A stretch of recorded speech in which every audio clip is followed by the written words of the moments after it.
Norwich right now. Your reporter Katie Cohen is joining us live by yet another huge snow pile. They had a large amount of snow down there as well, Katie.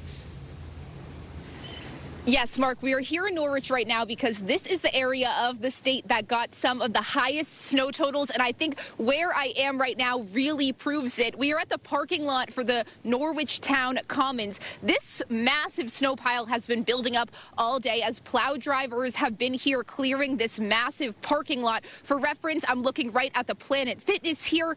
The Dollar Tree is right to my left. And there are so many people out digging themselves out. That's why this parking lot is so empty. We should have some video. We have been driving around the city of Norwich, watching people dig out and even help their neighbors. Many people were out helping their friends and family members as well. They say it's a big team effort. One thing that's important to remember here in Norwich is that the city requires property owners to clear their sidewalks within 12 hours of the storm. So there is still some time to do that.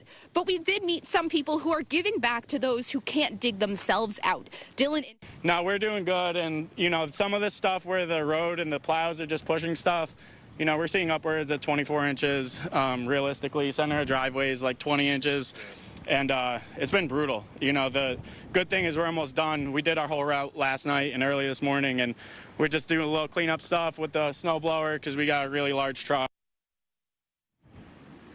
Those guys that you just heard from are volunteering. They're helping people who are part of the Mohegan tribe and can't dig themselves out. But as you heard, they are almost done. They're happy to be done. They say it's been a long day since they started late last night. I will tell you one more thing. Here in Norwich, the parking ban is still in effect. City officials really want you to stay off the roads and keep your cars in your driveways until they can clear all the city streets, and that is when they will lift that ban. For now, your reporter live in Norwich, Katie Cohen, Channel 3 Eyewitness News. Well, volunteering to help, that is really, really